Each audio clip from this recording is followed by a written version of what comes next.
আমেরিকার মৃত্যু চায় তুরস্ক, যেই ভয়ে তুরস্ককে F-35 দিচ্ছে না যুক্তরাষ্ট্র। তেহরানের রাজপথে ট্রাম্প বিরোধী ক্ষোভ, হরমুজ প্রণালীতে নতুন উত্তেজনা, যে কোনো সময় সংঘাতের আশঙ্কা। পাখির মতো হতাহত হচ্ছে মার্কিন সেনারা, হিসেব লুকিয়েও আমেরিকার রক্ষা নেই।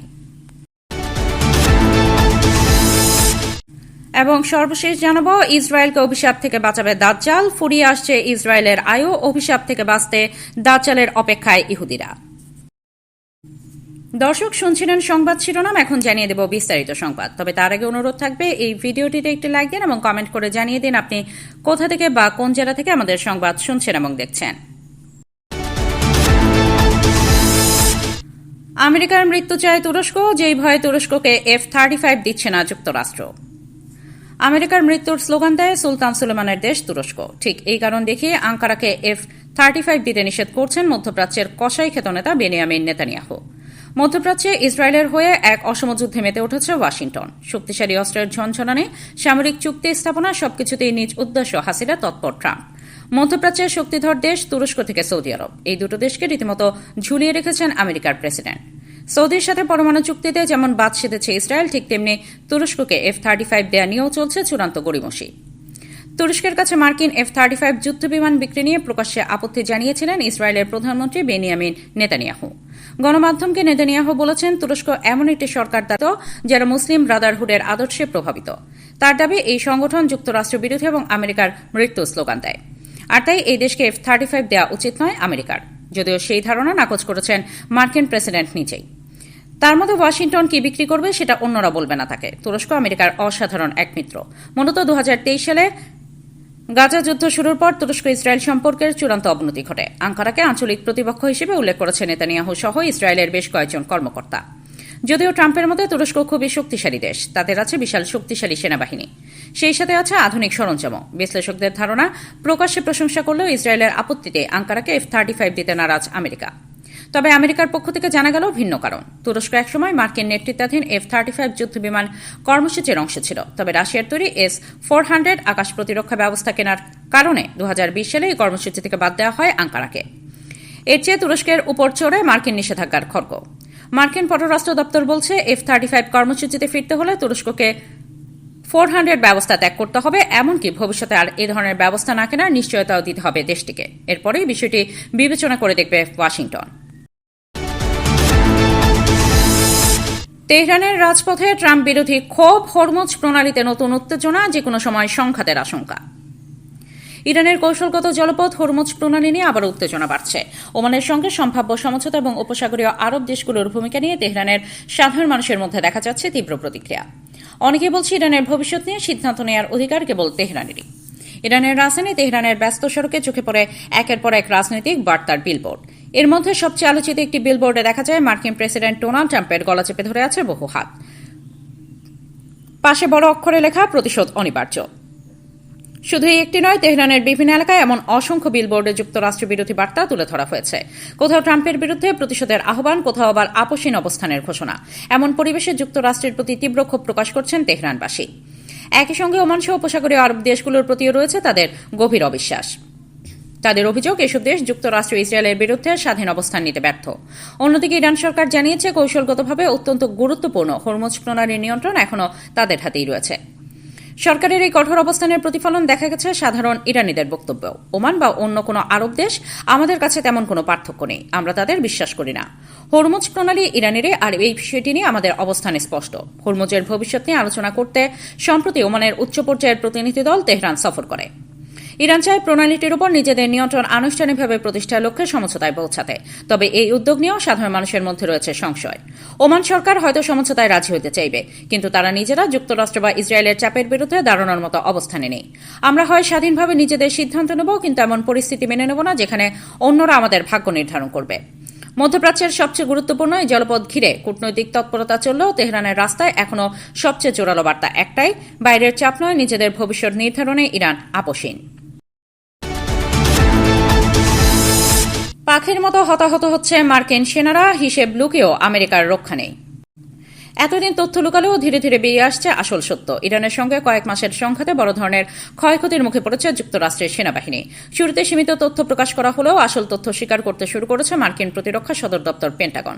তাদের হালনাগাদ হিসাব বলছে, যুদ্ধ শুরুর পর থেকে ইরানের হামলায় অন্তত 624 জন মার্কিন সেনা আহত হয়েছেন। নতুন এই তথ্য প্রকাশের পর যুক্তরাষ্ট্রের যুদ্ধ ক্ষয়ক্ষতি এবং তথ্য প্রকাশের স্বচ্ছতা নিয়ে নতুন করে প্রশ্ন উঠেছে। পেন্টাগনের সর্বশেষ হালনাগাদ তথ্য অনুযায়ী গত ফেব্রুয়ারিতে প্রেসিডেন্ট ডোনাল্ড ট্রাম্প ইরানের বিরুদ্ধে সামরিক অভিযান শুরুর নির্দেশ দেওয়ার পর থেকে 25 জুলাই পর্যন্ত অন্তত 624 জন মার্কিন সেনা আহত হয়েছেন। এর মধ্যে অপারেশন এপিক ফিউরির সময় আহত হয়েছেন 417 জন, আর পরবর্তী ওভারসিজ অপারেশনে আহত হয়েছেন আরও 207 জন সেনা। যদিও এপ্রিল মাসে যুক্তরাষ্ট্র ইরান যুদ্ধবিরতিতে সম্মত হয় এবং জুনে একটি সমঝোতা স্মারকও সই করে, তারপরও দুই পক্ষের মধ্যে পাল্টাপাল্টে হামলা অব্যাহত থাকে। ফলে যুদ্ধবিরতি কার্যত দীর্ঘস্থায়ী হয়নি। সবচেয়ে বেশি বিতর্ক তৈরি হয়েছে হতাহতের পরিসংখ্যান নিয়ে। গত সপ্তাহে পেন্টাগন নীরবে তাদের প্রকাশিত তথ্য সংশোধন করে। আগে অপারেশন এপিক ফিউরিতে 18 জন মার্কিন সেনার মৃত্যুর তথ্য দেওয়া হয়েছিল, পরে সেই সংখ্যা কমিয়ে 14 করা হয়। একই সঙ্গে ওই 4 সেনার নাম ওভারসিজ অপারেশনের নিহতের তালিকায় ঢুকিয়ে দেওয়া হয়। এই তালিকায় বর্তমানে নিহতের সংখ্যা 4 জন। কেন এই পরিবর্তন করা হয়েছে সেই বিষয়ে কোনো ব্যাখ্যা দেয়নি পেন্টাগন। এতে ইরান যুদ্ধে মার্কিন সেনাদের প্রকৃত হতাহতের তথ্য গোপন এবং স্বচ্ছতার অভাব নিয়ে সমালোচনা শুরু হয়েছে। জানা গেছে ওই 4 সেনা সবাই চলতি জুলাই মাসে নিহত হন। এর মধ্যে 17 জুলাই জর্ডানের একটি মার্কিন ঘাঁটিতে ইরানের ক্ষেপণাস্ত্র হামলায় 3 জন সেনা নিহত হন। অপর একজন ইরাকে ইরানের ড্রোন নিষ্ক্রিয় করার সময় বিস্ফোরণে প্রাণ হারান।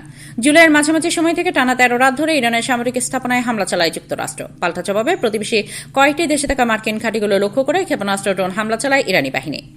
এতে ব্যাপক ক্ষয়ক্ষতির শিকার হন মার্কিন সেনারা। তবে গত শুক্রবার থেকে পরিস্থিতি কিছুটা শান্ত হতে শুরু করেছে। সর্বশেষ তথ্য অনুযায়ী টানা 3 রাত ধরে কোনো পক্ষই নতুন করে হামলা চালায়নি।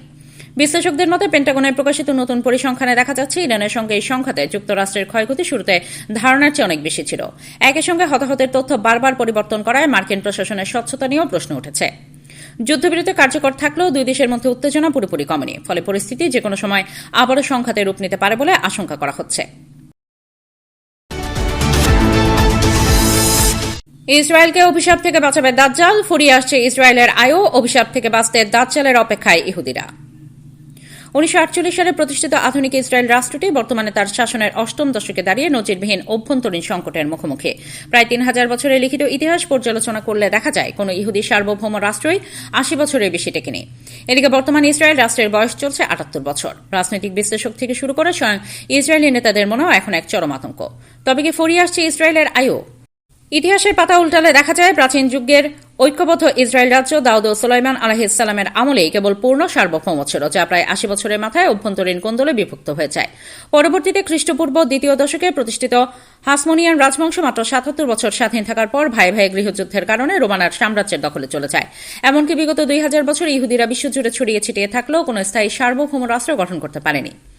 এই ঐতিহাসিক সত্যকে সামনে রেখে 2022 সালে ইসরায়েলের সাবেক প্রধানমন্ত্রী ইহুদ বারাক নিজেই সতর্ক করে বলেছিলেন, ইহুদি রাষ্ট্রগুলোর পতনের সূচনা হয় 8ম দশকেই। আর বাইরের শত্রুর চেয়ে ভেতরের সামাজিক ও রাজনৈতিক বিভাজনই তাদের সবচেয়ে বড় বিপদ।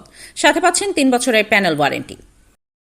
পবিত্র কোরআনে বলা হয়েছে, আল্লাহ রাব্বুল আলামিন বনি ইসরায়েল বা ইহুদিদের অগণিত নিয়ামত দান করা সত্ত্বেও তারা চরম অবাধ্যতা, ওয়াদাভঙ্গ এবং নবী রাসূলদের হত্যা করার মতো জঘন্য ঘটনা ঘটিয়েছে বারবার। তাদের অহংকার ও পৃথিবী জুড়ে বিশৃঙ্খলা সৃষ্টির স্বভাব সম্পর্কে আল্লাহ তাআলা পবিত্র কোরআনে বারবার উল্লেখ করেছেন। সূরা মায়দার 64 নম্বর আয়াতে বলা হয়েছে, তারা যখন এই যুদ্ধের আগুন জ্বালিয়েছে আল্লাহ তা নিভিয়ে দিয়েছেন। তারা পৃথিবীতে অশান্তি সৃষ্টি করে বেড়ায়, আর আল্লাহ অশান্তি সৃষ্টিকারীদের ভালোবাসেন না। বর্তমানে ইসরায়েলের রাষ্ট্র আজ প্রযুক্তি ও সামরিক শক্তির শীর্ষে থাকা সত্ত্বেও ভেতর থেকে চরমভাবে জর্জরিত। ধর্মনিরপেক্ষ বনাম উগ্র অর্থোডক্সদের সংঘাত, সরকার বনাম বিচার বিভাগীয় সংস্কার নিয়ে অসন্তোষ এবং দীর্ঘমেয়াদী রাজনৈতিক অস্থিরতা সমাজকে দ্বিখণ্ডিত করে ফেলেছে। এই চরম অস্তিত্ব সংকটের মুখে নিজেদের টিকিয়ে রাখতে এবং তথাকথিত 8ম দশকের অভিশাপ কাটাতে কট্টরপন্থী ইহুদি গোষ্ঠীগুলো জেরুজালেমের আলাক মসজিদ প্রাঙ্গণে 3rd টেম্পল নির্মাণের জোর তীব্র করেছে। ইহুদি বিশ্বাস অনুযায়ী আল আকসার জায়গায় তাদের এই 3য় মন্দির নির্মিত হলে আগমন ঘটবে তাদের কাঙ্ক্ষিত মাসিয়া বা দাজ্জালের। তাদের বিশ্বাস, সেই মাসিয়া এসে বিশ্বজুড়ে ইহুদিদের আধিপত্য, সার্বভৌমত্ব পুনঃপ্রতিষ্ঠা করবেন। তারা বিশ্বাস করে 3rd টেম্পল বানাতে না পারলে তাদের মাসিহ বা দাজ্জালের আগমন ঘটবে না। এমনকি বহু বছর আগে 3rd টেম্পলের নকশাও করে রেখেছে ইহুদিরা। ইসলামের বর্ণনা মতে ইহুদিরা যে মাসিহকে নিজেদের পরম রক্ষক ও রাজা মনে করে বিশ্ব শাসনের স্বপ্ন দেখছে, তিনি মূলত কোনো ঐশ্বরিক নেতা নন, বরং তিনিই হবেন মানব ইতিহাসের সর্ববৃহৎ ফিতনা মাসিহাত দাজ্জাল। হাদিস অনুযায়ী শেষ জামানায় এই দাজ্জালের প্রধান অনুসারী হবে ইহুদি সম্প্রদায় এবং পরবর্তীতে হযরত ঈসা আলাইহিস সালাম অবতীর্ণ হয়ে ভণ্ড মাসিহকে পরাস্ত করবেন ইসলাম ধর্মীয় বিশ্লেষকরা বলছেন। আল আকসা ভেঙে থার্ড টেম্পল নির্মাণের তোড়জোড়, লাল গাভী বলিদানের মাধ্যমে পবিত্র হওয়ার ধর্মীয় আয়োজন এবং ফিলিস্তিনি জনপদে ইসরায়েলি বাহিনীর বর্বর আগ্রাসন মূলত একই সুতোয় গাথা। ইতিহাস শিক্ষা দেয় কোনো রাষ্ট্রের আসল শক্তি তার অস্ত্রাগার নয়, বরং অভ্যন্তরীণ ঐক্য। ইসরায়েলের সেই ঐক্য আজ ভেঙে যাওয়ার পথে। এদিকে তথাকথিত অষ্টম দশকের অভিশাপ নিয়েও চিন্তিত দেশটির রাজনৈতিক ও ধর্মীয় নেতারা। তবে কি নিজেদের রক্ষা করতে দাজ্জালের অপেক্ষা করছে ইহুদিবাদী এই রাষ্ট্র? আর সেজন্য কি বিশ্বজুড়ে অশান্তি, গণহত্যা কিংবা আল আকসা ধ্বংসের পরিকল্পনা করছে ইসরায়েল? হয়তো সময়ই বলে দেবে সেই উত্তর। দর্শক, এই ছিল আমাদের হাতে পাওয়া সর্বশেষ সংবাদ। পরবর্তী সংবাদ দেখার আমন্ত্রণ জানিয়ে এখানে বিদায় নিচ্ছে। সবাই ভালো থাকবেন, সুস্থ থাকবেন। আল্লাহ হাফেজ।